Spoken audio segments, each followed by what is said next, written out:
Heads up folks, this review contains spoilers. Not that they'll make this film any less enjoyable, but I have to talk in some depth about plot points, otherwise I won't be able to explain why I think what I think about this film. Don't watch this if you don't want to know some of the key plot information. It was with a sense of dread that I sat down in the cinema to watch this, the remake, re-envisioning or reimagination, or whatever you wish to call it, of an iconic horror film, originally by a master of the genre. With a seemingly endless procession of remakes, the majority of which are truly dire disappointments being shoved out to us, does A Nightmare on Elm Street offer any defence of the recycling mentality of Hollywood horror?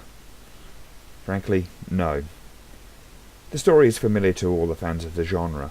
The youth of the neighbourhood begin to suffer nightmares, but unusually these nightmares not only seem to be resulting in several apparent suicides, but we discover are a shared horror. A man known as Freddy, previously a gardener at a local preschool, is appearing in their dreams and killing them, but if they die in their dreams, they die for real. As the teams investigate their past, they realise they have a common history, a history apparently blighted by the abuse at the hands of Freddy, and one that was avenged by their parents. But Freddy is back to wreak his revenge. For any film fans out there, there's an instant scare in the opening titles of this film. Michael Bay's name pops up, though he's not directing. But you just know the direction that this movie's going to take, and incidentally the credits look like a rip-off of both Seven and Saw's Bastard Deformed Retarded Child. A heady mix indeed. The story opens up by introducing us to the first victim. We know he's the first victim because of his sunken eyes, his coffee abuse, and the sickly green-brown tint that's now the movie sign for the bad place where horrible things are about to happen.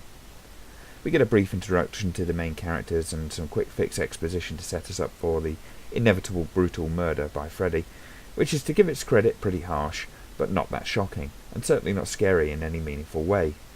This is one of the major problems with this film. It's just not scary, not in the slightest. For some reason the director seems to think that a noisy sting is frightening. Freddy's glove pops into view, noisy sting. Freddy's hand grabs the little girl's leg from the grave, noisy sting. Freddy's face appears on screen, noisy sting. The noisy sting is doing all the work, and that barely makes any impact. A metallic, grating noise isn't scary. It really isn't, but this is pretty much all this movie offers, and there's no suspense, just noises that are supposed to make you jump. The very premise of this remake is dumb. In the original, the idea is that Freddy is seeking revenge for the vigilante action of their parents. Their wrongdoing is the reason that Freddy is doing what he does. The idea that evil actions in response to evil actions do not solve the problem, in fact it perpetuates it, is an interesting one, and quite a moral stance. But the 2010 remake takes its themes and ideas from the original and jettisons any subtext in favour of the most basic ideas and imagery. Not only does the remake dumb down the story to cringe-making levels, it also takes the odd position of blaming the children's action of telling their parents of the abuse for the murderous attacks of Freddy. What the hell kind of thinking is that? They'd have been better off keeping quiet? And why is Freddy going after them and not the parents who burnt him alive? It's dubious to say the least if I'm being charitable, and it's just plain fucked up if I think about it even on a shallow level. Not only do we have to deal with this pitiful refocus of the movie's drive, we find the characters flip-flopping between belief in the face of some fairly obvious and physical evidence to disbelief in response to some flippant explanation, when they suddenly go, oh okay, it's all in our mind. Your friends have just been slashed into tagliatelle strips and you suddenly think, yeah, they were just depressed. I mean, come on! Then there's the group amnesia. The teens all have no memory of their time as young children, and this black hole in their memory is deployed in a clumsy fashion when it's needed to explain why they don't know who Freddy is and why he's attacking them. In the original, Nancy and her friends don't know him because they never met him. The parents covered up that chapter, which did not involve any of the current characters, and there was no reason why they would know about this horrible person and their horrible actions to get rid of him. The deceit they indulge in means the consequences of their actions endanger their children's lives. It's the lies that perpetuate the problem. Not in the remake, oh no, no, no. Now the kids are responsible because they've blanked out the trauma in their minds, but they do it so over-effectively that the whole of their preschool for them is a neat, unnoticed blank space in their memories, and this is uniform across the entire class of friends. Not one remembers that they went to that school, let alone that they were close friends there. The parents simply let the delusion lie because it was convenient. Yeah, it is, isn't it? And the parents just don't seem to be remorseful or damaged by their actions.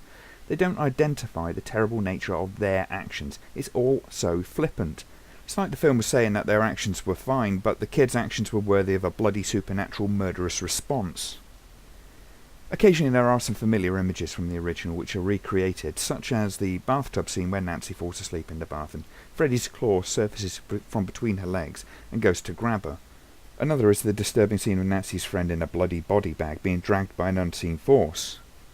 This was so poorly done in this version that it looks like it was edited in the wrong order. The body's dragged away, then cut to Nancy watching, then cut back to the girl in the bag, standing there in the spot that she was first seen in and dragged away from. It doesn't make any sense. She was just dragged away. If Nancy had followed her around a corridor, then it could have made some sense. But no, why bother with cause and effect movie?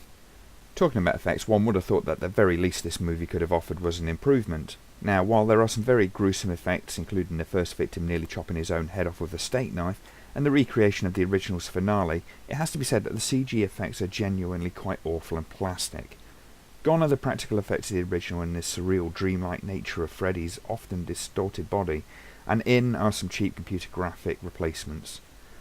One of the most notable scenes being a recreation of the original shot of Freddy pushing through the wall.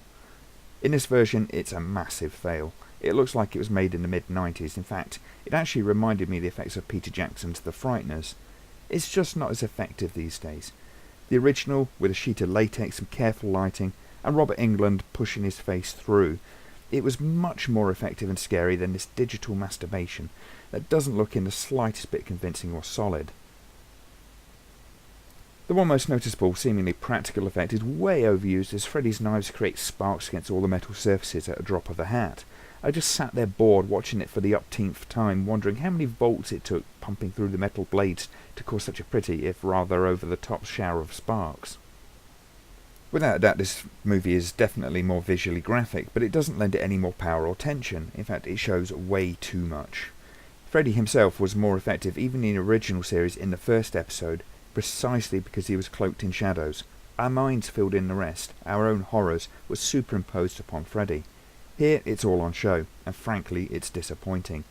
More gore and nastier images do not make for a better film. The acting is okay considering what they had to work with, however the roles of Nancy and Freddy just didn't gel for me, which is rather unfortunate considering how important they are for the story. This is a bad movie. It rapes the original and classic movie for its ideas, then proceeds to rape those ideas individually, leaving them as empty, incoherent shells of their former selves. How can you fuck up a film like Nightmare on Elm Street? Well, here's a textbook example from the School of No Respect. Respect for the audience, or respect for the movie.